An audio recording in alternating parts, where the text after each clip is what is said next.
আমরা যে কোনো সিকোয়েন্স তৈরি করতে হলে সর্বনিম্ন কয়টা শট লাগে? হ্যাঁ, কি কি? হ্যাঁ,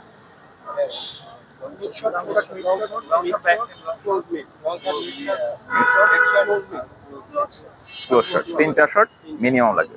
এরপর আমি যখন এটা হচ্ছে যে যে কাউকে নিয়ে আমি যখন শুট করবো মিনিমাম হচ্ছে যে 3টা ছবি লাগে। কিন্তু যখন আমি ক্যারেক্টার নিয়ে শুট করব আর অনেক ছবি লাগবে, অ্যাক্টিভিটিসের অনেক ছবি লাগবে, যেটাকে হয়তো বা বলে সেট আপ শট। হ্যাঁ, কিন্তু এটাকে সেট আপ শট ওইভাবে বলা উচিত না, এটাকে বলে বিরল। বিরলটা হচ্ছে যে আমাদের এই অঞ্চলে ব্যবহার হয় না।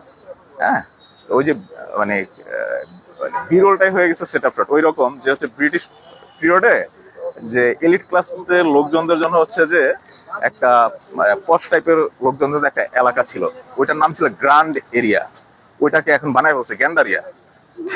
হ্যাঁ, তো বিষয়টা এই ধরনের হয়ে গেছে। হ্যাঁ, তো ওইটা বিরল আপনি যদি বলেন অনেকে বুঝবেন।